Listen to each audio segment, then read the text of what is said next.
1 Corinthiens chapitre 1.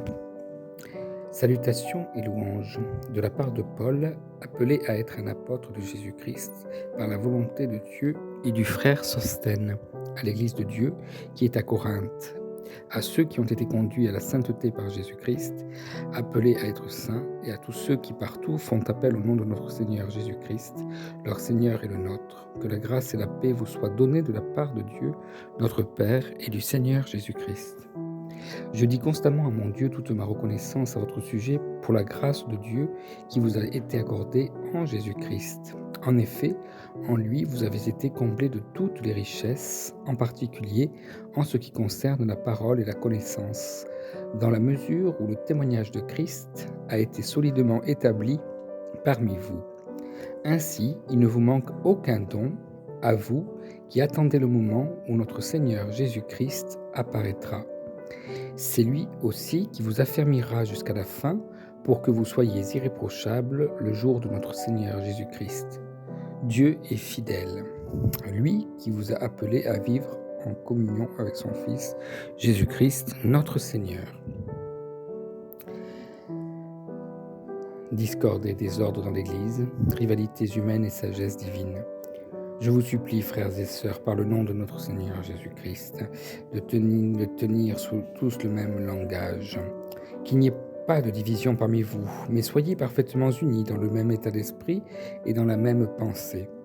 En effet, mes frères et sœurs, j'ai appris à votre sujet par l'entourage de Chloé qu'il y a des rivalités entre vous. Je veux dire par là que chacun de vous affirme « Moi, je me rattache à Paul, et moi à Apollos, et moi à Céphas, et moi à Christ. » Christ est-il divisé? Paul a-t-il été crucifié pour vous, ou est-ce au nom de Paul que vous avez été baptisés? Je remercie Dieu de ce que je n'ai baptisé aucun de vous, excepté Crispus et Gaius. Ainsi, personne ne peut dire que j'ai baptisé en mon nom. J'ai encore baptisé la famille de Stéphanas. Pour le reste, que je sache, je n'ai baptisé personne d'autre. De fait, ce n'est pas pour baptiser que Christ m'a envoyé, c'est pour annoncer l'Évangile, et cela sans recourir à la sagesse du langage, afin que la croix de Christ ne soit pas vidée de sa force. En effet, le message de la croix est une folie pour ceux qui périssent, mais pour nous qui sommes sauvés, il est la puissance de Dieu. Du reste, il est écrit « Je ferai disparaître la sagesse des sages, et j'anéantirai l'intelligence des intelligents. » Où est le sage? Où est le spécialiste de la loi? Où est le discoureur de l'ère actuelle? Dieu n'a-t-il pas convaincu de folie la sagesse de ce monde? Puisqu'à travers cette sagesse, le monde n'a pas connu Dieu en voyant sa sagesse. Il a plu à Dieu de sauver les croyants à travers la folie de la prédication. Les Juifs demandent un signe miraculeux et les Grecs recherchent la sagesse. Or nous prêchons un Messie crucifié, scandale pour les Juifs et folie pour les non-Juifs. Mais puissance de Dieu et sagesse de Dieu pour ceux qui sont appelés, qu'ils soient juifs ou non. En effet, la folie de Dieu est plus sage que les hommes, et la faiblesse de Dieu est plus forte que les hommes. Considérez, frères et sœurs, votre propre appel.